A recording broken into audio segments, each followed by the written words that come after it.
Right. Good evening, everybody. As I said, we've decided to start a little bit late because, as you can see, we are missing a Ruth. We've got one Ruth, but we were missing the other Ruth. She is currently flying in a car somewhere between here and Edinburgh, but her Google Maps says she'll be here at about 7:05. So we should have a dramatic entrance charging into the chapel. It feels like one of those weddings, doesn't it, where the bride gets here late or something. And so anyway, I suggest when she does come, we all give her a big ironic cheer. And embarrass her properly, because she's already very sorry. She's just been texting me to that effect.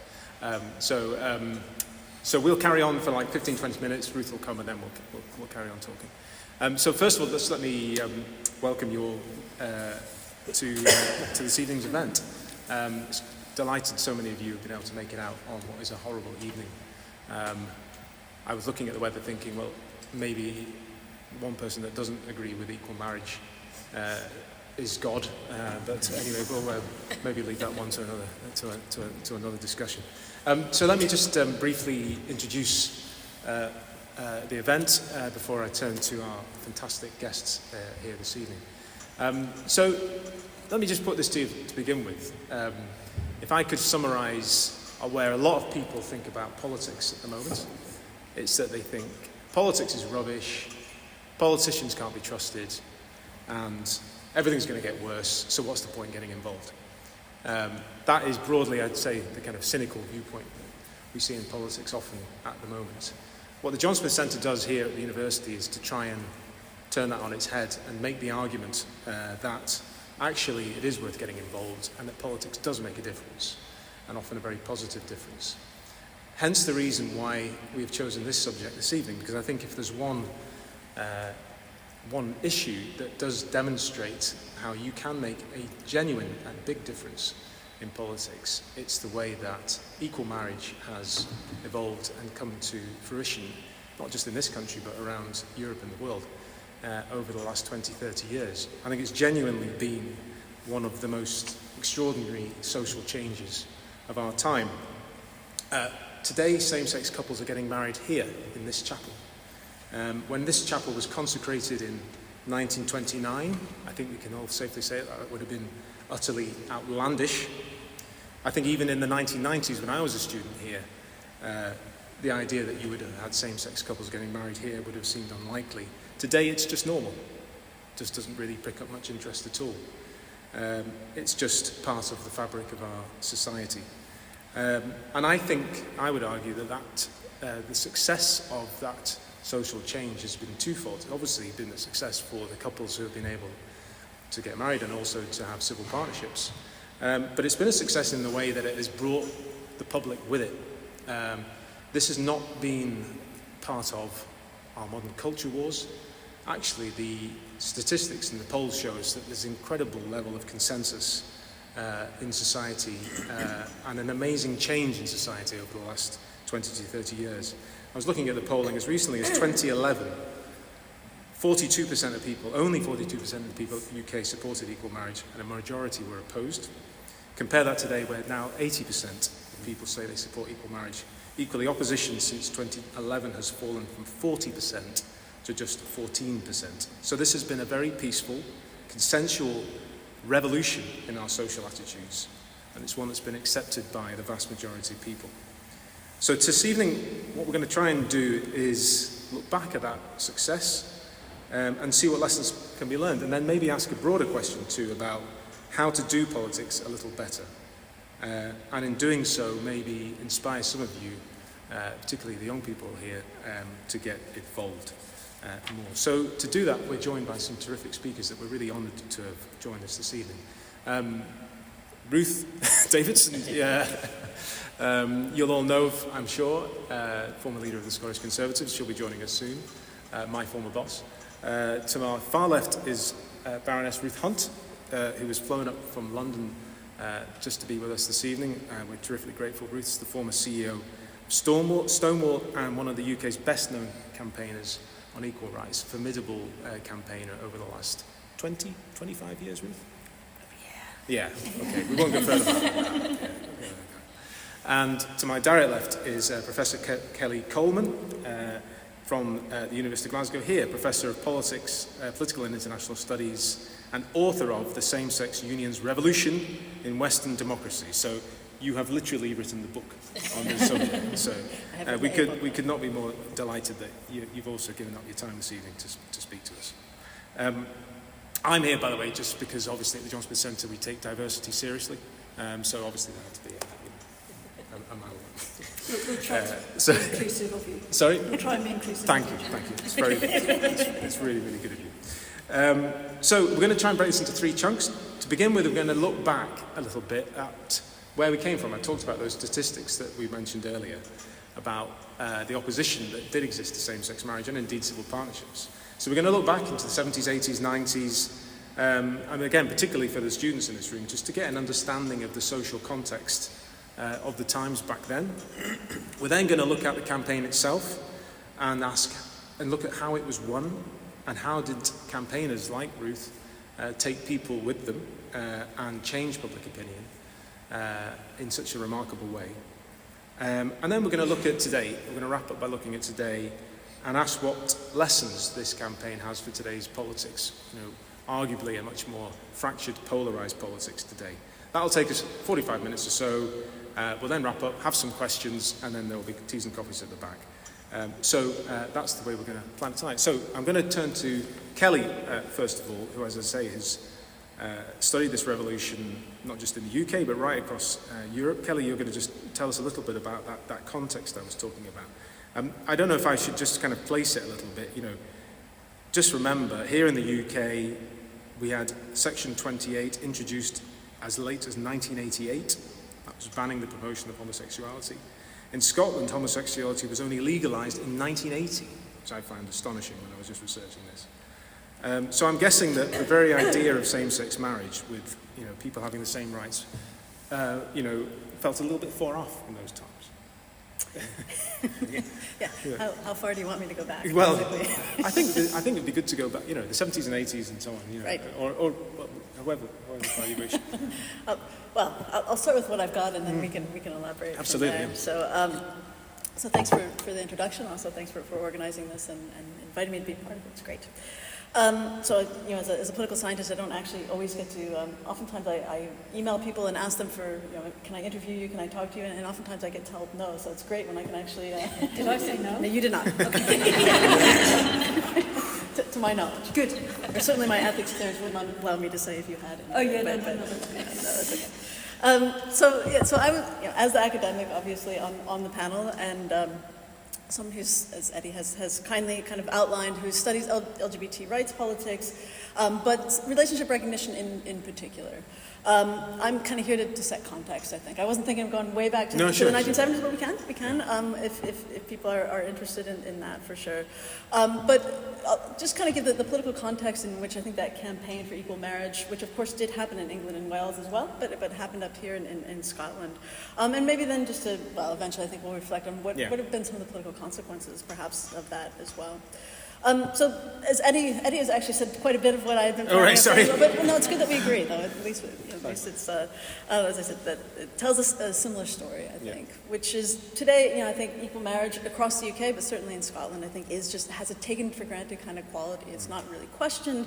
I don't see it going away anytime soon. And it just, as Eddie said, it just kind of seems like part of the fabric of here. But it is worth kind of going back a little bit, maybe not to the 70s, but in history and thinking about, when Scotland passed that Marriage and Civil Partnership Act at the very beginning of 2014, there were 14 countries in the world that allowed equal marriage at that time, England and Wales as well, right? And then that makes Scotland early, perhaps not particularly pioneering at that time, but for sure in 2014, at the beginning of 2014, marriage was new. Equal marriage, same-sex marriage, same-gender marriage, however you want to look at that or term it, it was historically quite new, right? So if we go 10 years back, before 2014 to the beginning of 2004, there were two countries that had equal marriage. That was the Netherlands and Belgium, right? And they had only had it for less than 2 years at that time. So 2001, the Netherlands opened marriage to same-sex couples as the first country to do that. So it was really quite historically new. Of course, at that time, there were a number of countries, about 20, I think it was, that recognized same-sex couples through registered partnerships. The UK, of course, was one of them, and had since 2005, I believe it was. But even that was fairly new, right? So if you go back, the first country to have a registered partnership is Denmark in 1989. And the vast majority of those 20 countries that had a registered or civil partnership law at the beginning of 2014, most of them had adopted it. The vast majority had adopted that since 2000, right? So how does this happen, and how does it happen? I think as Eddie was kind of outlining, it happens really very quickly. And why is that? Being a social scientist, as my PhD thesis supervisor always told me, no social scientist worth their salt believes in monocausal explanations. And so there are a lot of things that were going on, I think, that made this possible. But I think there's a few that maybe are pretty important and maybe worth kind of mentioning. Cultural change, for sure, right? Culture liberalized, there's liberalization of views towards gender, sexuality, and same-sex relationships and lifestyles, maybe just more generally. So cultural change, for sure, is part of this, right? And that always helps a campaigner out. But I also think it's always important to remember that, cultural change itself, public opinion itself, doesn't necessarily just translate into policy, right? Someone's got to make that happen. Other things that I think were happening that were really important was that the strength of the international human rights regime was really kind of building up steam at that point, and that's particularly true in Europe. And not the European Union itself, but the European Court of Human Rights, which is actually a separate body, but they were doing a lot to expand rights in Europe. And within that, what is, I think, really quite interesting is just the level of kind of salience or attention that was paid to LGBT rights within that, or LGBTQ rights as we often refer to it now. It just became very symbolic, right? And it became kind of a marker, and I think it maintains or is still today a marker of what is political progressivity, what is high quality democracy. LGBT rights in the last 20 years has really become quite symbolic of that. And that plays, and I think, again, for campaigners, I think for the most part that has been a boon. But, of course, we do have backlash as well, and so that high salience, the fact that it has become a marker, that LGBTQ rights has become a marker of progressivity, I think also makes it a little bit prone to backlashes and to being manipulated by certain types of politics. But certainly for the equal marriage campaign that happened in the UK and in Scotland in particular, I think these things really helped. And finally, and of course, well, maybe also to say about marriage as someone who's looked at relationship recognition, that marriage in particular just played such a symbolic role. And this is something that I think, and I'd be interested to hear what the two Ruths, once they're both here, think about this, but this is something I think maybe campaigners, say at the beginning of the 2000s, didn't quite realize. That a lot of LGBT movements in Europe and in Western countries were really focused on other issues. They were really kind of focused on anti-discrimination and these kind of these kinds of legal change. And it really wasn't until you start getting kind of registered partnerships and eventually kind of the opening of marriage in the Netherlands and Belgium in the early 2000s, you really come to see the symbolic value of this to the movement, but to the expansion of LGBTQ rights just in general. And I always try to make a joke, I'll see if you think it's funny or not, but I'll laugh. Good, thanks, I appreciate that. So that when you have pictures of people, two people up at an altar, kind of in wedding garb, with the flowers and and all the kind of family around you, that really just has a lot of symbolic worth, and perhaps a little bit more symbolic worth than someone not being discriminated at in the workplace, right? And so that's my joke. I don't. It's bad when you have to tell people where the punchline was. But that is something that I think that campaigners kind of learned over time as these pieces of legislation were basically passed. So that marriage just really did have this kind of symbolic value to the expansion of LGBT rights and the movement in general. And then, and I've already hinted at this, of course, but perhaps most importantly, and for the reason why we see this kind of fairly quick expansion of relationship recognition rights in Europe in particular, is the campaigners, right? The campaigners themselves that had to do a lot of work, a lot of persuasion, and a lot of lobbying in order to make this happen. Should I go on? Let's go. Yeah. Why don't we bring in the campaigner, Okay. since you brought up the campaigner.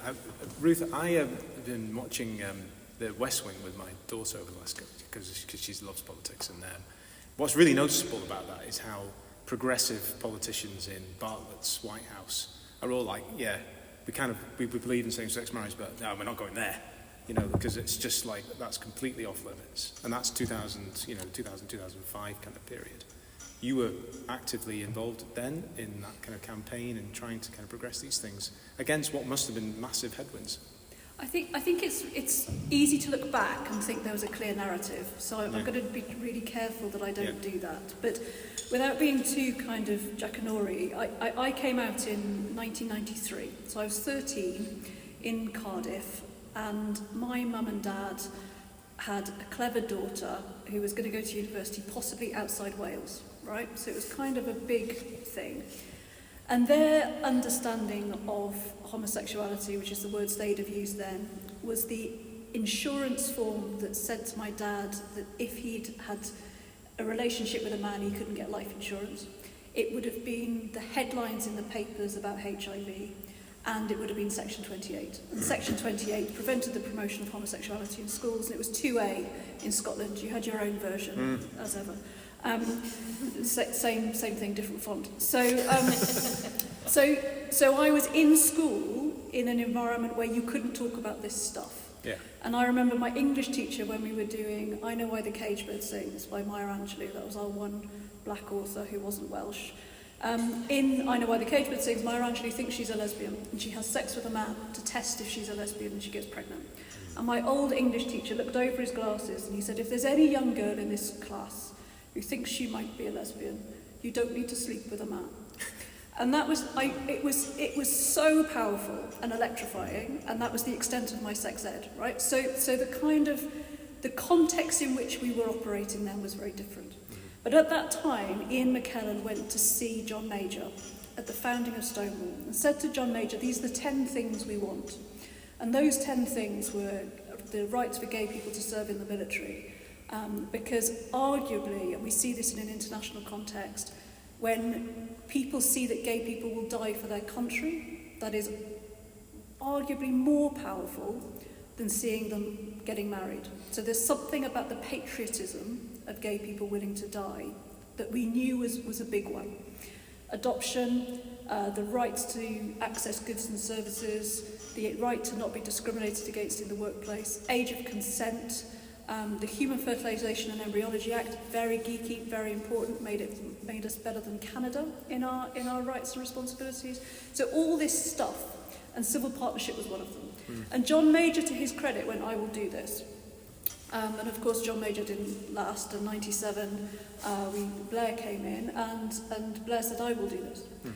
However, and I'm a crossbencher, assiduously a crossbencher, it took Labour quite a long time to get going. So we kind of go, Labour did this.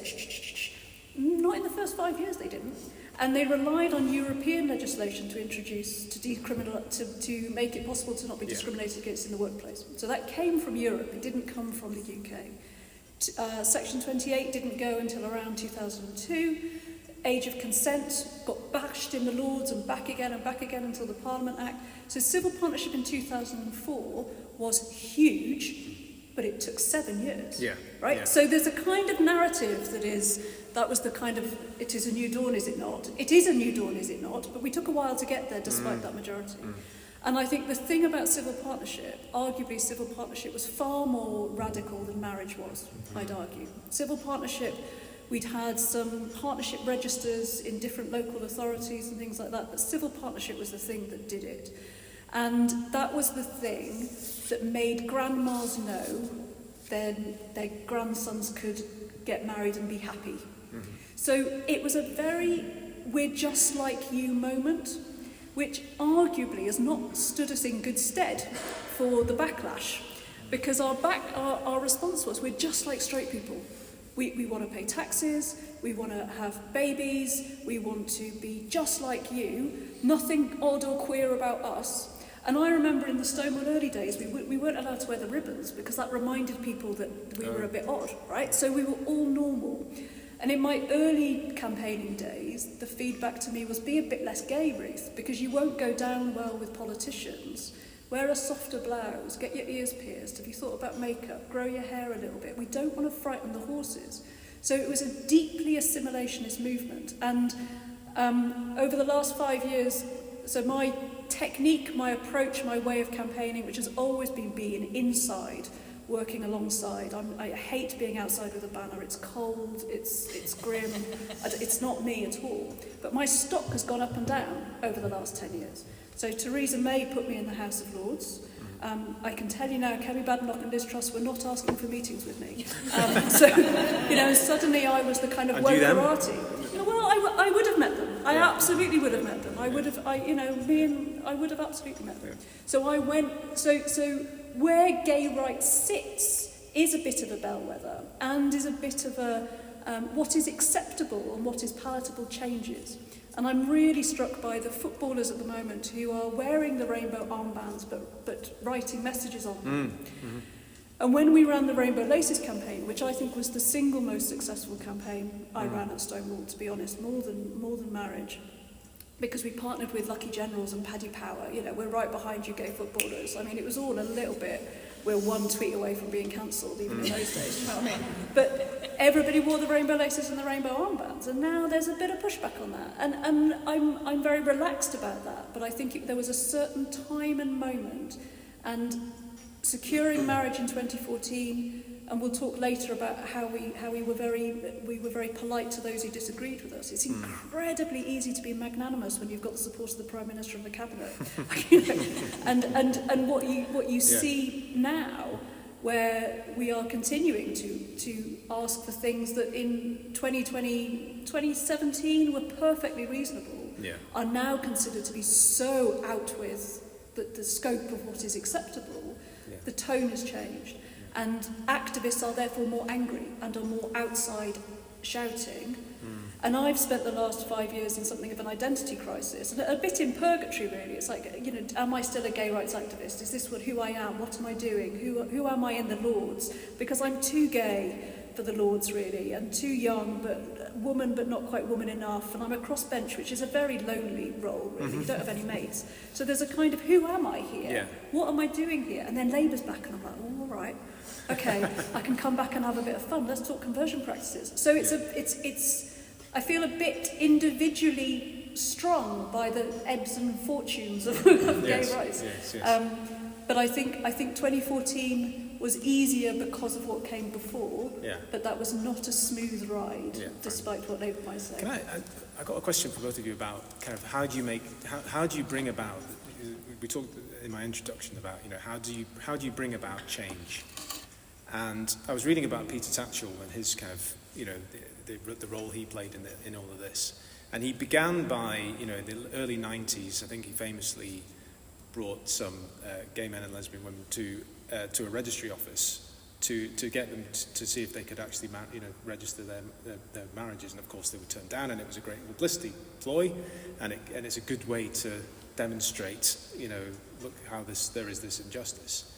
He also was the guy that, as he explains it, when he was speaking to David Cameron and the Conservatives in the kind of early 2010s at that time, or late, around that period when the Cameron government came in, was saying, look, he was thinking, right, I'm going to turn this I'm going to try to persuade them that this is a very conservative thing to do. You Conservatives believe in marriage. Why shouldn't more people, partake in something that you think is a good thing for society? And, of course, Cameron then used that very argument when he was trying to persuade his own party. So there's two kind of different ways of, there's change, which is, I'm going to organise a rally and a protest, and we're going to kind of go to the barricades and force, because I remember another thing that Tatchell did where he kind of, stormed the kind of Conservative headquarters and made them come down, and, forced them to take positions. I think George Osborne had to kind of set out his position as a result. So there's that kind of way of going about change. And then there's the more subtle, how do we work within the system? How do I actually, as you were just saying there, Ruth, about, where you're actually involved within the machinery of government, if you like, kind of embedding yourselves within the politics, within government, within parties, which is also necessary. Now, the obvious answer I suppose you're both going to give me is you do both, right, Ruth? Kelly, what do you think? I mean, obviously, I'm not a campaigner. No, sure. But tell me. Based on you looked at this right across Europe. And what were the techniques that And Canada. And Canada as well, right? And the US as well, Yeah. in fact. So what was effective, if you like, or from having you, or if that's... Is that... I know it really depends on the country, right? And Yeah, it depends on what public opinion is doing. It depends on what the political parties are doing. Yeah. I think it's always going to take a little bit of both. Yeah. But you have to look at where your ins are. Do you have inside allies? I think usually that do you have people sitting in as MPs who will, as one this was an MEP told me. Hey, everybody.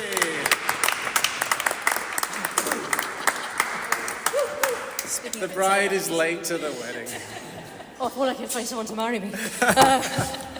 I'm so sorry. I'm very, very sorry to my fellow panellists. Don't worry at all. It's a hard one. We're just delighted you could make it. Where did we get to? We're talking about the Conservatives. All right, okay. But we were just talking about how do you get change? How does change happen in this context? And is it through standing around protesting and screaming at the likes of you, or is it actually working within politics to kind of persuade you that this is in your interests? Well, I think what's really interesting actually is Ruth's perspective on this, because Stonewall went from an organisation... Have we done this bit? No. All right, okay, because it went to an organisation that did a lot of shouting at people at its inception. It was a protest organisation. Yeah. And then by the time we got to gay marriage in England and Wales, equal marriage in England and Wales, Ruth, and some others from her organisation were inside number 10, drafting the actual legislation. I think that was a really big kind of movement. Well, we definitely wanted to be on the inside. And interestingly, I think Stonewall isn't on the inside at the moment. I think it will want to go back in the inside, but it went outside. So do activists become outside through choice or because of the political context in which they're operating? I don't know if this is, I don't know the word, a myth, but during Age of Consent, Peter Tatchell was given a ticket to Australia for a trip to go and see his family so that he wouldn't be around. So that we have our ways, activists, of managing those who want to be outside and winding things up. So we certainly always wanted to be inside. Yeah. You know, the lesbians abseiling into the House of Lords is historical, but it was ineffective. Yeah. I mean, it didn't work. And I think looking at the assisted dying stuff, actually, it's quite interesting to see what worked and what didn't in that context, which I think was an indication of the politics at its absolute best. You know, that debate and that discussion in the Commons was exquisite. It's not who was outside shouting that made much difference. And actually, the posters in Westminster Tube were a bit too much. People were very uncomfortable with it. So I will always be on the inside to the extent that I accepted the peerage to be on the inside. Do you know what I mean? Like that's... it's a bit counter-brand, but I think it's very important. But I think that we were certainly drafting. You know, I remember having very long conversations about the fact that the thing is, the same-sex marriage institution is a different institution to the marriage institution. Mm-hmm. So it wasn't a case of making marriage gay. It was a case of building a parallel piece of legislation that sits alongside. And that's because of some weird stuff around... consummation and adultery that requires A being inserted into B quite explicitly. And you did a lot of having to talk to people about mechanics. Yeah, but I also remember having a really weird meeting with someone about poppers. Do you know what I mean? Like a minister going, "Why are we banning? Why do gay people want us not to ban poppers?" And I was like, I can't. Yes, okay, let's do this, right? So there's lots of moments where you find yourself kind of in these situations, but it needs the people who understand. And what I'm seeing about conversion practices is that, however well-intentioned the ministers are and the civil servants, they don't really know what will happen if that happens, that happens, that happens, that happens, and then that happens. Like, you have to provide for that in your legislation. So I am a big fan, inside, not out. You know, I saw the protests about the Iraq war that didn't really help. Do you know what I mean? So I'm a little bit... Yeah. Kelly, did you have a point you wanted to... Because you were... Not really. I mean... You were talking about the international kind of context in terms of the... Well, I just think it more than international context, that the various comparative kind of national contexts really matter, right? So it's great to be inside if you can be inside, but you can't be inside everywhere. And in that case, then maybe the outside is the only thing left to you. Right? And there was a discussion, there was a decision, because at the beginning, when the coalition got elected in 2010 and formed the coalition, and it became clear that this was going to be a first parliament, so in the first 5 years, bill that was going to come out, Stonewall actually wasn't on board at the time, and you had to get on board pretty quickly because you didn't, or your organisation at the time, didn't think that that was one of the priorities because there were so many other things in that space. But you know what it was? It was so Lib Dems said, we're in coalition, we're going to suffer a reputational consequence of this, we're going to push for same-sex marriage. Simultaneously, Cameron, who'd been talking about same-sex marriage for a long time, and the people around him. So the thing at that time, and we had this with Blair as well, is there were a lot of gay people working for politicians. So gay people weren't necessarily the politicians, but they were the special advisors and the comms directors and the policy makers and so gay people at that stage decided not to, Peter Mandelson, not to be a politician, but to be the power behind the throne, right? So there were gay people everywhere, very nice, handsome gay boys talking about marriage, right? And so including Wes Streeting, that worked for Stonewall at the time, is now the health minister, including Luke Trill, that went on to be a special advisor to Nicky Morgan. Yes. The education secretary, the Tory education secretary, now runs a kind of focus group organisation and polling organisation. Yeah. So, your acolytes have gone on No, that's quite deliberate. I'm interested in your experience in the Conservative Party. Yeah. This is a party that historically would have, and many of them still are, would be opposed to this agenda. Yeah. And when it came to Scotland, it was half and half. Yeah, even your MSPs when it came to the vote. But how did you?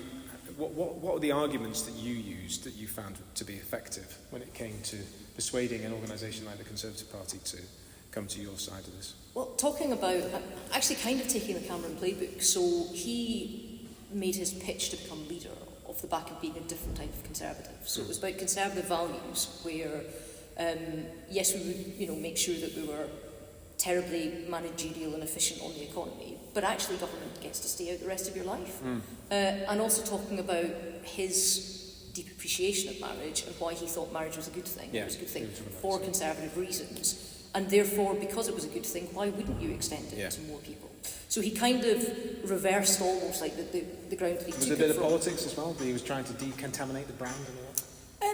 I think it's certainly, after 3 terms of being out of office, and having gone from William Hague to IDS, deciding IDS wasn't quite right-wing enough, we're going to go for Michael Howard. The party made a very clear choice about where it was going to go, and in the it did the maths right that time, didn't it? Yeah.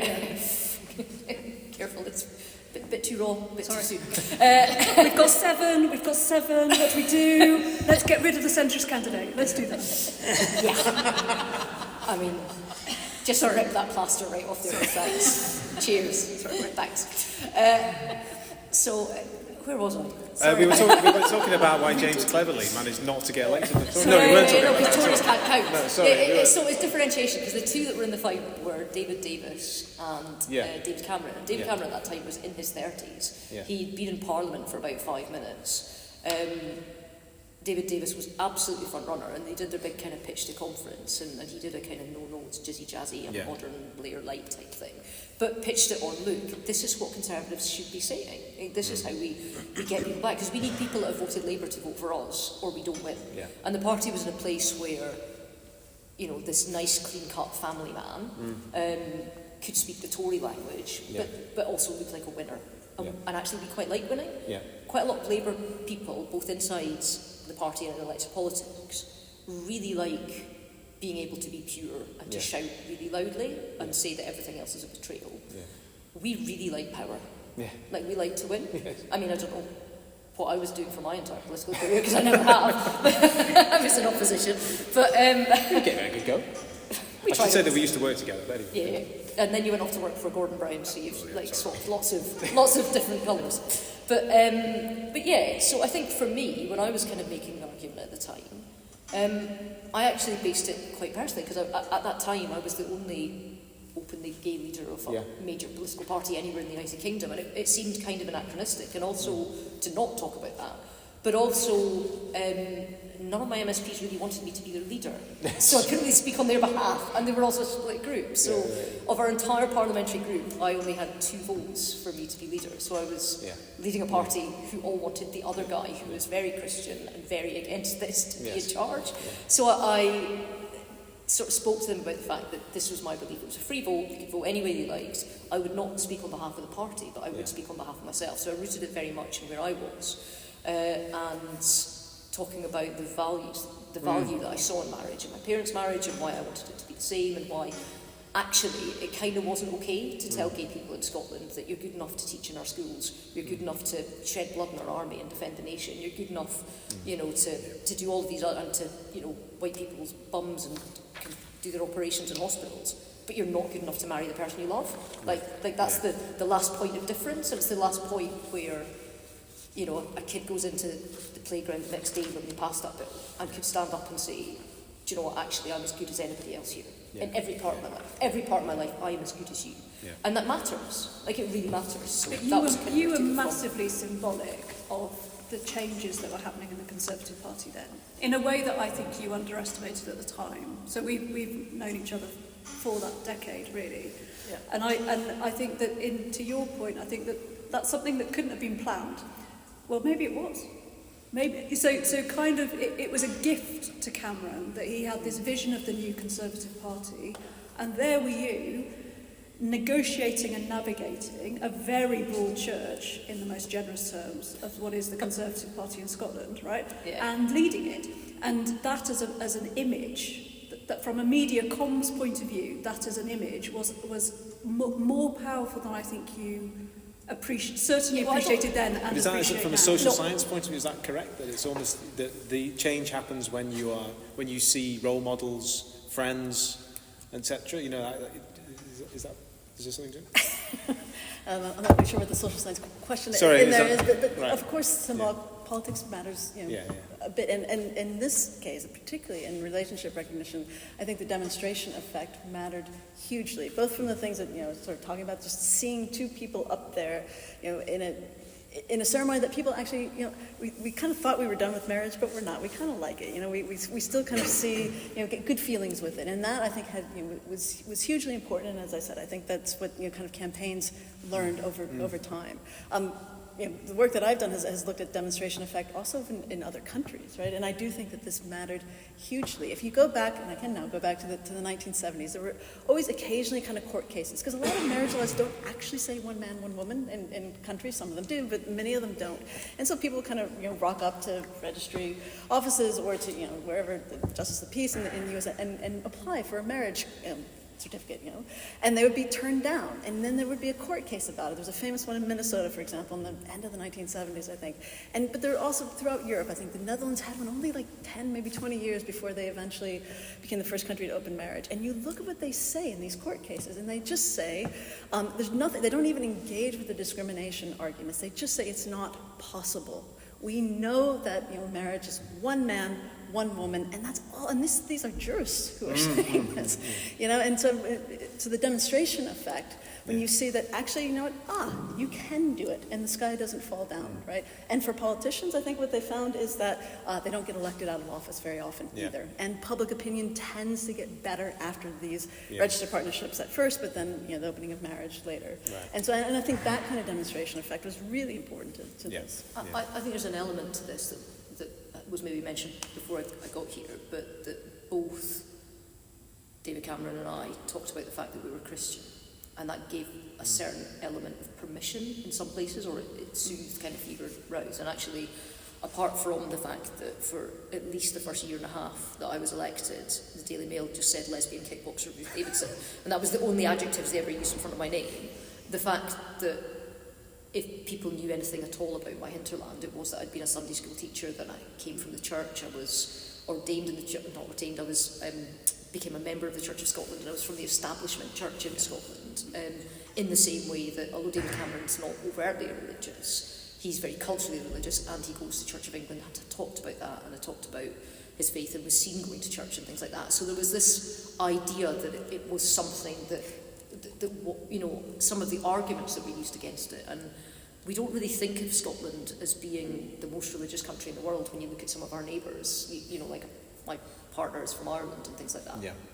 But actually we're deeply conservative. Like, we only got to decriminalising homosexuality years after England and Wales, like in my lifetime. 13 years. Yeah, so 13 years gap, and culturally we can be quite a conservative country, Yeah. and based on kind of Judeo-Christian principles. So I think, I mean, I fully reject the idea that I was a symbol because nobody wants to be one, but Yeah, I mean, and you're Scottish, and it's fine. and I'm Scottish, and I'm Presbyterian, and I'm fine. there's But like, something I looked gay. Like it's like I've had this haircut for 25 years. Do you know what I mean? Nobody was thinking that I was a high femme, you know, back then at all. Never have been, never will be. You know, but I wasn't scary. Yeah. And I think that's part of it. I wasn't like the Sisters of Perpetual Indulgence that were out the front of Hollywood in their geisha gear and their white faces, who actually were quite scary to some people. Yeah. You know. Yeah.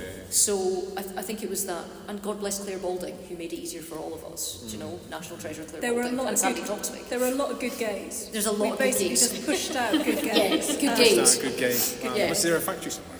Yeah, well, I'm going to ask one question before I turn to everybody in the room to have their say and their questions, and then we'll wrap up in 15-20 minutes. But the question is to just now to turn it to today, and not necessarily about this issue, but what lessons do you think come from the success of this campaign for the way we go about trying to bring about social change today in politics, in a world where, as I said at the beginning, you know, arguably a much more fractured, much more polarized politics, where, you know, very often you present social change and immediately it gets trapped into kind of culture wars. And I guess a kind of slightly kind of additional question to that is, you know, is there a danger that it's not just about, you know, social change not happening, but it's actually regressing from the things that we've got at the moment? So I'm going to just open that up to whoever wants to go first. yes, we're definitely regressing. But I think there's also something about, and Ruth understands this better than I do, we're no longer in a 24-hour news cycle, we're in about a 30-second news cycle. And every piece of legislation we passed between 2004 and 2014 had compromises. So equal marriage had the quadlock, which churches in England still won't bless, won't marry people. You know, there were concessions all the way. And if I think about conversion practices that are coming, there will be concessions. There will be concessions about trans people. There will be concessions about adults' ability to consent to being converted, because we're a nation that lets adults do what they want. There will be concessions around God and what's called praying the gay away, and where that line comes. And all that is to be expected, but the activist and social media world won't tolerate that in a way that was more tolerable, arguably, in 4 to 14. So the scrutiny is much greater. So this narrative that people are not engaged in politics is not true. They're deeply engaged in a highly micro Too way. much.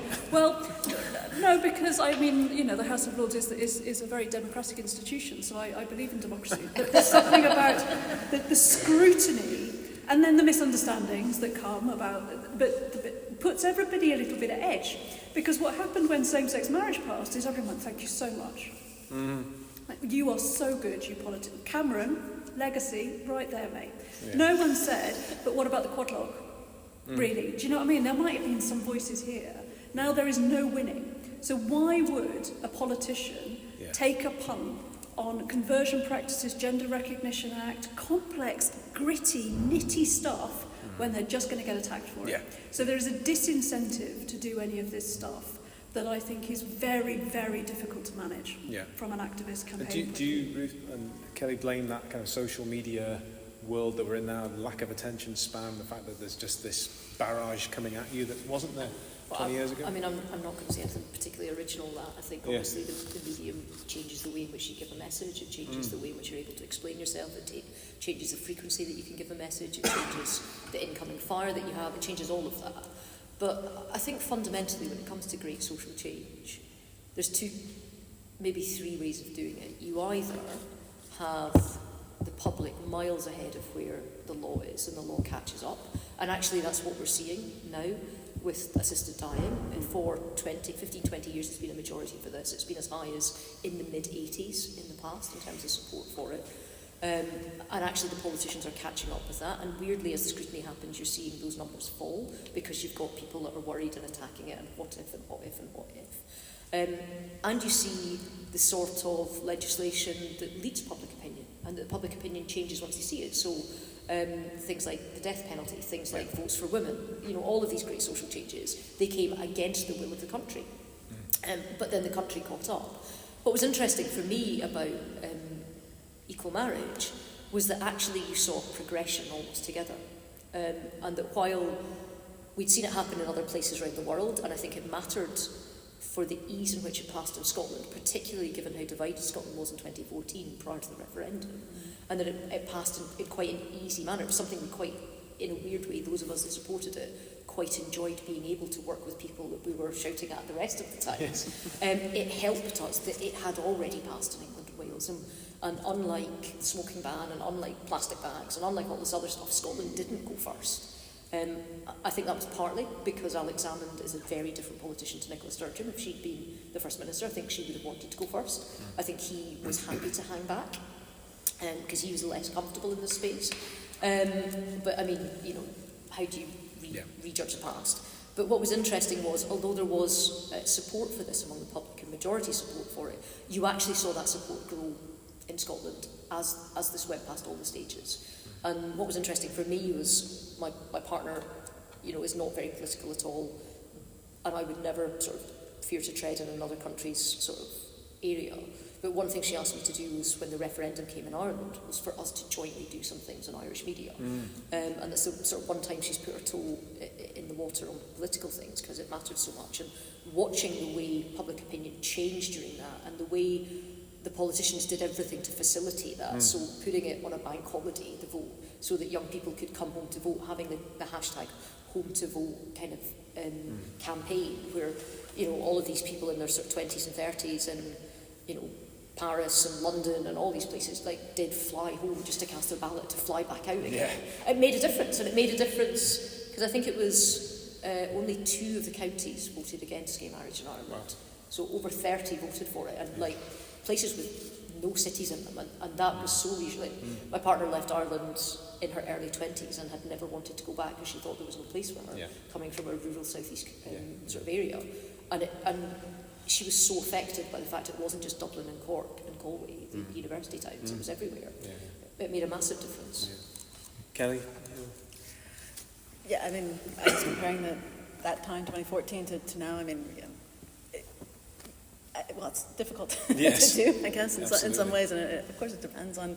I mean, I do think we had a very respectful, actually, something that you could look at politics, and just last week when we were talking about assisted dying. So it does still happen, right? I mean, it's still but I do think it helps a lot when public opinion is with you, particularly when you have that kind of combination of really highly salient issues, and and where public opinion then sits with that really, really matters for this. There's all sorts of decisions that get made and policies that get made that the public is paying no attention to whatsoever, and then public opinion matters less, and then it's an interesting question about, well, what is the nature of the politics around that?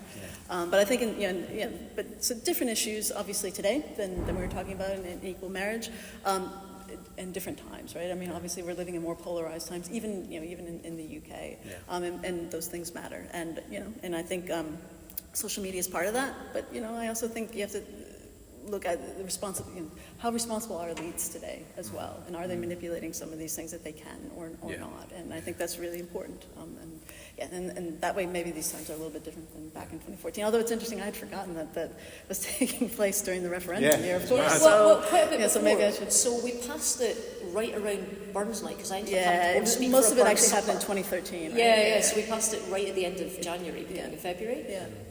But the referendum campaign had been going for 15 months by then. Like it was, and it was getting pretty tousy. Like it was pretty nitty gritty by then, So it was a nice space. Yeah. But none of the politicians. Saying, are you a unionist? Are you a unionist gay or a nationalist gay? I know you want to open up, but I do wonder if adoption came now, I'm not sure it would pass in the same way. I think we'd get marriage, and I think that's partly because gay politicians, and I use that word deliberately, can talk from the heart about marriage. I think goods and services, adoption, I think things like that, Human Fertilisation and Embryology Act, which is my mastermind subject, wouldn't pass now. Because HFEA basically gave permission for both women to be on the birth certificate from the moment of conception. So that if a mother died in childbirth, her partner would be the automatic parent of that child. That would not pass now. And I wondered if it would pass in 2007 because nobody understood it. You know what I mean? Whereas I think now there would be more. Yeah. There would be more chat about it. There'd be a meme.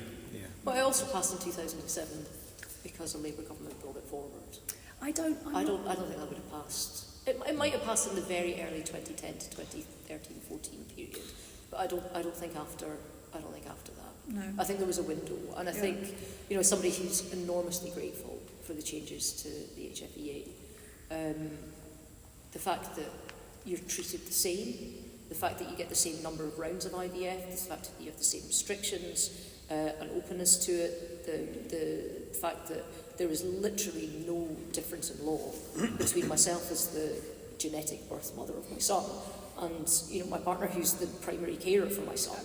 There is literally no difference, and it makes an enormous difference. And it had to happen because kids were going to relatives who didn't like their, you know, it was this, it was really important, but very, you know, very geeky, and I wonder now. But anyway. Okay, we're going to have 10 minutes. Sorry, of comments, questions from anybody that would like to say anything. You'll be able to continue this once we have coffees in 10 minutes or so. But can I ask you just to keep them brief, and we'll maybe take them in threes, because I think that's always just a useful way. But yes, sir.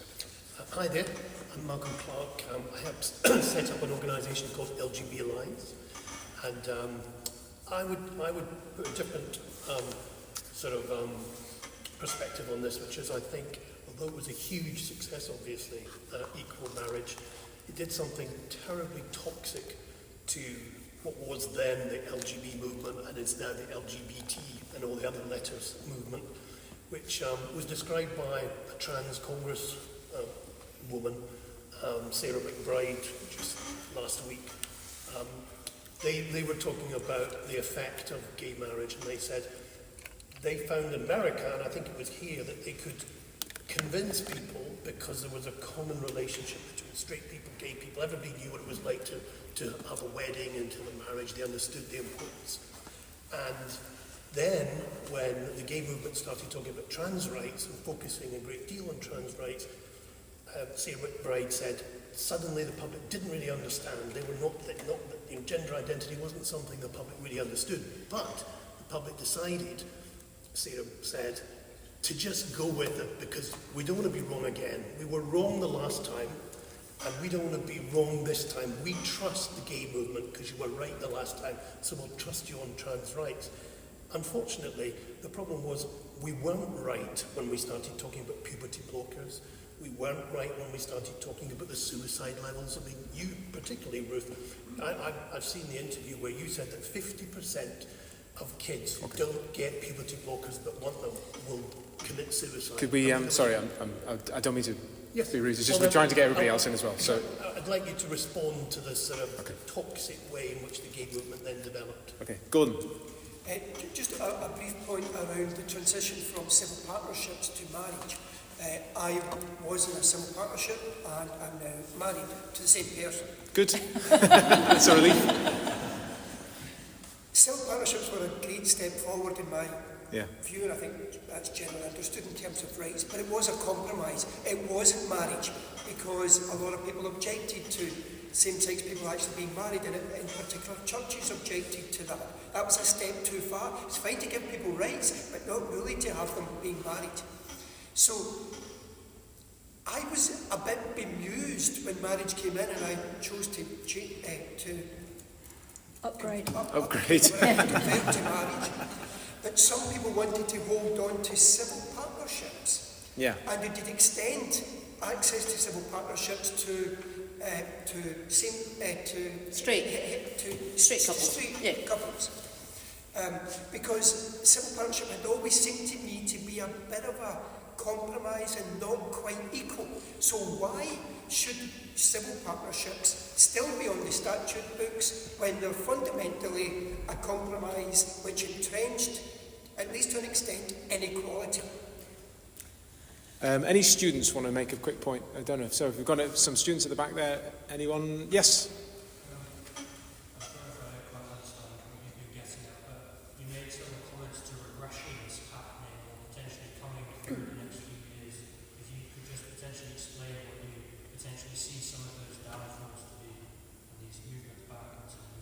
Great. Okay, so three points. I don't know if you want to just take the pick again, whoever wants to. Yeah, I mean, I think Sorry. the point, I'll take the first point, and then You're somebody takes the second, and somebody with a takes the third. politician. You've got to get faster than that. Malcolm, in terms of your point about how things have changed between equal marriage and between trans rights, I mean, I think the point you make about people understanding marriage, but because many people who aren't gay have been in a marriage, but that people don't understand trans rights. Actually, as somebody that served and is now serving in a second legislature, I don't think you have to understand to be able to appreciate, to be able to empathise, to be able to learn, to be able to research, and to be able to make laws that are good laws. So I think that, yes, you're right, there is a commonality, if you like, about marriage, and that actually the idea of everything from body dysmorphia right through transitioning to all the rest of it can be quite alien to people. Just because it's alien doesn't mean that you can't write good laws about it. Made the point that that's why people, because they didn't understand it, the public, they trusted the gay rights movement. They said, okay, we don't understand it, you advance it, you tell us what we should do. That's what Sarah McBride said happened. It's not that the public doesn't understand. So I don't know the context of Sarah McBride's comments, so I can't really wade in on that. But I think that we probably won't make a decision about this period right now and about where the culture wars have developed and got to and all the rest of it on this. I don't think we're going to make a decision about that until quite a few years hence when we look back on it. I think we're still in the middle of it, and I don't think that's necessarily a good place to be able to decide. My deep sorrow in all of this is how toxic it is and how one of the minority groups in this country that is most at risk of being a victim of crime, that is most... Are you saying that trans people are most at risk? I think you'll find that... Statistics are completely wrong on that. Well... Okay. Okay. Kelly. Sorry, so I thought you wanted to say something. Yeah, well, I was just going to talk to your point about civil partnerships as being a compromise and why did it get retained, I think it's actually quite interesting to look because different countries did different things when they opened marriage and had civil partnerships before, and most had beforehand. Some got rid of them, so the Nordic countries tend to just get rid of civil partnerships, which I think might have been what you thought would be the logical thing to do. But I think what is actually quite interesting is exactly that. And the UK, so the Netherlands had civil partnerships that were open to both same and different sex couples, and I think that Belgium did as well, because Belgium seems to always do what the Netherlands does, but don't tell Belgian people I just said that. But in any case, but that was not the norm, right? But I think what it also came into part of what was going on in policy was just this kind of pluralization of family policy, recognizing that there are more different, there are different types of families out there, that's not just same-sex couples or gay couples, that people were cohabitating, didn't really like marriage. Marriage had a lot of baggage. I think that's part of the reason also why it took a while for groups perhaps like Stonewall, but in other countries, LGBT groups actually caught on to marriage, because there was a lot of lesbians who really didn't think that it was a very progressive thing to do, right? But there's also, different sex couples who are not that happy with kind of all the history and baggage that goes with marriage. And so I think this was seen as part of a pluralization of family policy. And the fact that the UK kind of ended up with a civil partnership that's true both in England and Wales, obviously up here in Scotland as well, is kind of in that trend. But you didn't see that happen in all the countries. So I think that's part of the context of that. And from that way you can kind of see it as being kind of progressive policy, family policy as well. Can I ask, if Belgium always follows the Netherlands, what did Luxembourg do? Luxembourg is, not in my head somewhere. Right, okay. No, that's fine. Wow, you found, here's your next paper.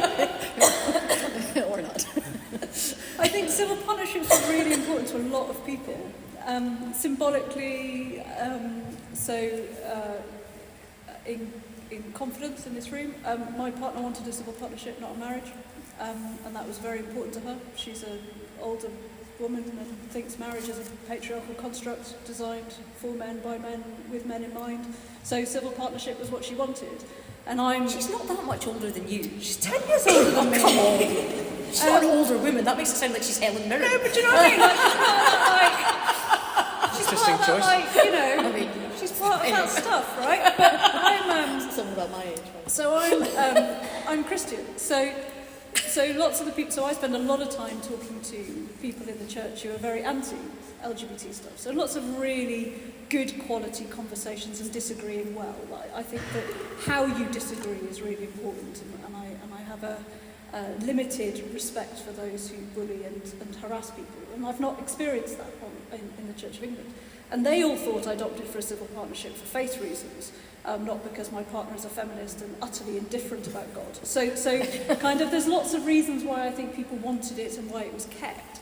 From a campaigning point of view, I never quite understood why we were extending it to heterosexual people, but that's because I'm not heterosexual, right? So I didn't really get it. But those who were heterosexual and wanted civil partnerships said they wanted something outside that very old institution that was designed for a specific purpose. So the more the merrier, really, I kind of think. What's interesting is that they are separate institutions, though. So that upgrade you had to do was because you were moving from one institution to another. There was no easy way of reading across. So there's some really weird legal anomalies that took quite a lot of ironing out. You know, so under Marriage Act, your son can inherit your, farm on a Tuesday, but that had to be changed to your same-sex partner. Like there was lots of weird secondary stuff going on. That I think that's why Alex Salmon took his time, because he let us do all that. Yeah, he did all that admin. There was so much admin, and then he just cut and pasted. So I think that's kind of what's that? What's the agreement we call to manage devolution? The How do you mean? Like Barnett agreement. Oh, no, that's the money. But, yeah, Barnett formula. You basically added it to the notes so we could do it. So I think that's why it became. It's still held quite dear. Also, you're Welsh. You get plenty out of the Barnett formula. Let's not just pretend it's Scots. No, Wales get stuff. Yeah, she doesn't know the difference. Do we have any more points before we wrap up? Yes, in the front. So, obviously, I feel like a lot of policy in Scotland comes from England or vice versa, but when the Labour government came into power, I felt a lot more people were talking about conversion therapy, and then it was brought up a few times tonight. So, as someone, like, I'm only 17, but already I have had at least one friend that's been, like, sent to places like this, and it's kind of this covert thing. It's not this idea of, like Bible bashing people that, like, tell us what to do. It's, like, much more covert. And do you think, to all of you, do you think that in the next 10 years we'll see that shift from, like, equal marriage that's kind of, like, off the charts, that it's more conversion therapy is the next big thing? Yes, I think so, yeah. it's coming. It's just tricky. And I would get your friend to tell their MP about it, because what we don't have in the Lords or Commons is enough examples. And it doesn't need to be a big number. If it's happening to one person, we need to know about it.